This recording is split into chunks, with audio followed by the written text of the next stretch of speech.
اسلام عقل کا مذہب ہے اور پریکٹیکل مذہب، خالی کتابوں میں لکھنے کے لیے نہیں آیا۔ بعض باتیں ایسی ہوتی ہے کتابوں میں لکھی جائیں بڑی اچھی لگتی، لیکن خود ان باتوں کی تبلیغ کرنے والا بھی اس پہ عمل نہیں کر پاتا۔ اسلام ایسا نہیں، بالکل پریکٹیکل مذہب، ہر شخص کو عمل کرنا ہے اور عمل کرنا آسان بنایا گیا۔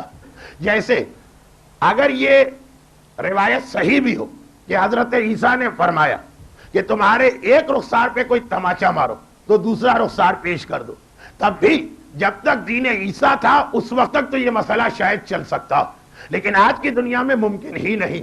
حتیٰ یہ کہ جو حضرت عیسیٰ کو اللہ کا بیٹا بھی مانتے ہیں، وہ عیسیٰ کی شاید ہر بات پہ عمل کرنے، اس بات پہ عمل کرنے کے قابل نہیں، اس لیے کہ یہ پریکٹیکل مسئلہ نہیں کہ کوئی تمہارے ایک رخسار پہ تماچا مارے تو اپنا دوسرا رخسار پیش کرو، اور اگر کوئی تمہیں ایک کوس بیگار میں پکڑ کے لے جائے تو 10 کوس اپنی جانب سے اس کے ساتھ چلے جاؤ، جو انجیل کے 2 فقرے۔ یہ ممکن نہیں۔ اسلام ایسا مذہب نہیں کہ دیکھنے میں باتیں اچھی لگے، تعریف کرنے میں ہر آدمی سر کو جھما، ایک مرتبہ جھوم کے سر کو گھما، لیکن عمل کرتے وقت ناممکن ہو جائے۔ اسلام میں اس کی گنجائش نہیں۔ اسی کل جو ایک بات آئی تھی اس کی ایک وضاحت کر دی جائے، اور وہ یہ ہے کہ آپ کی ذمہ داری کہ اگر کوئی بے دین ہے اسے دین سکھائیں، اور کوئی بے ایمان ہے تو اسے ایمان سکھائیں، اور اگر کوئی بے کردار ہے تو اسے کردار سکھائیں۔ مگر جہاں تک یہ پریکٹیکل، پہلی شرط یہ آتی کہ اگر جان اور مال کو خطرہ، تو اس صورت میں یہ واجب فریضہ ساقط ہو جاتا۔ دیکھیں بہت ہی اہم یہ مسئلہ، اس لیے کہ دنیا کے بعض ایسے علاقے کہ وہاں پر اگر آپ ہر کس و ناکس کے سامنے اس انداز سے محبت اہل بیت اور دشمنان اہل بیت کا تذکرہ چھیڑ دے تو اس پر اثر تو کچھ نہیں ہوگا، لیکن آپ کو فقط نقصان ہی نقصان اٹھانا پڑے گا۔ عملی مذہب اسلام ایسے نقصان کی اجازت نہیں دیتا، اور اسی لیے مجالس کے حوالے سے گزارش کر کے اور پھر قرآن کی اس آیت کا ترجمہ کر کے براہ راست اصل موضوع پہ آؤں، اور وہ یہ کہ مجالس میں جب یہ بتایا جائے کہ فلاں چیز آپ پر واجب، تو یہ اس بیان کو کافی نہ سمجھے۔ اب اس کے بعد یہ دیکھنا ہے کہ اس واجب کا طریقہ کیا۔ مجلس کے ممبر پہ ایک عالم زیادہ سے زیادہ فضیلت نماز اور اہمیت نماز بتائے گا، طریقہ نماز نہیں سکھایا جا سکتا۔ روزے کی اہمیت بتائے گا، روزے کے مسائل نہیں سکھائے جا سکتے۔ حج کس پر واجب ہے اس کا بیان کرے گا، مگر مسائل حج کا بیان ممکن نہیں۔ ایک آدھ اہم مسئلہ آ گیا وہ دوسری بات۔ اسی انداز سے تبلیغ واجب، امر بالمعروف واجب ہے، نہی عن المنکر واجب ہے، اور کل والا جو پیغام تھا کہ جہاں جہاں تک آپ کی رسائی وہاں تک دین کا پیغام واجب، لیکن طریقہ کار جیسے نماز کا توضیح المسائل میں لکھا، روزے کا طریقہ کار توضیح المسائل میں لکھا، ادھر آپ واجب کی اہمیت سمجھے، عمل کرنے کے لیے دوڑ نہ پڑے۔ جو اکثر میں مثال دیتا ہوں، ویسے تو ہمارے پاس ان چیزوں کا وقت نہیں، لیکن کبھی کبھار دیکھنے کا موقع مل جاتا ہے کہ ریس کے مقابلے ہوتے ہیں، اور اس کے اندر 4-5 کھلاڑی ایک لائن سے کھڑے کیے گئے، اور اس کے بعد کوئی صاحب پستول لے کے کھڑے ہو جاتے ہیں، پتہ نہیں اس میں خالی پٹاخہ ہوتا ہے کہ گولی ہوتی ہے کہ کیا ہوتا، اور اس کو ایک مرتبہ چلاتے ہیں جس سے سارے کھلاڑی دوڑتے ہیں۔ لیکن بعض ایسے بے صبرے کھلاڑی ہوتے ہیں کہ ابھی اشارہ نہیں ملا اور وہ دوڑ پڑے، چنانچہ پھر وہ جہاں جاتے ہیں وہاں سے ان کو واپس کھینچ کے لایا جاتا اور پھر اسی لائن پہ کھڑا کیا جاتا۔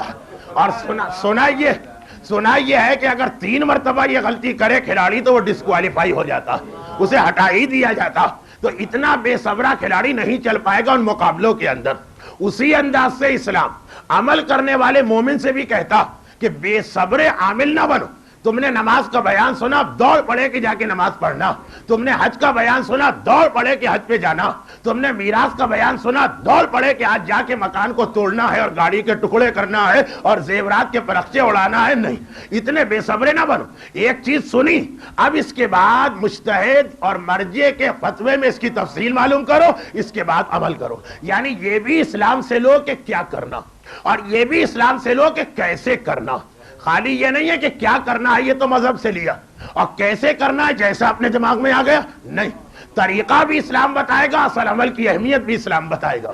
تو جب کبھی مجالس میں، کیونکہ آج کل مجالس کا بہت ہی زیادہ اہم موضوع کہ دوسروں تک پیغام پہنچائیے.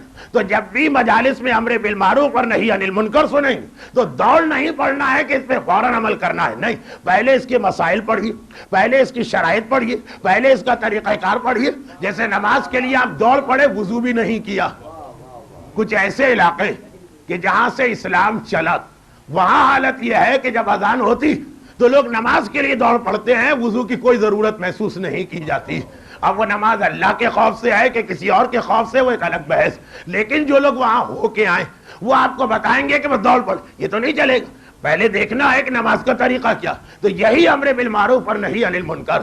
ایسا نہ ہو کہ صاحبان ایمان کے روزگار متاثر ہو جائیں, صاحبان ایمان کی زندگیاں متاثر ہو جائیں, اور پتہ چلا کہ ایسی تبلیغ تو اللہ کو چاہیے ہی نہیں تھی. یہ تو طریقہ کار ہی نہ تھا تبلیغ کا. اسے ذہن میں رکھیے گا, اور اسے سمیٹ کے آخری جملہ یہ کہہ دوں کہ یہی وجہ کہ اگر کبھی توضیح المسائل کھولے تو آیت اللہ العظمی آغا سیستانی کی توضیح, کہ اس سے پہلے مرحوم آیت اللہ خوئی اور مرحوم امام امت کی توضیح, سب کی توضیح میں نماز, روزہ, حج, زکوٰۃ, خمس کے بعد چھٹا آتا ہے امر بالمعروف کا طریقہ.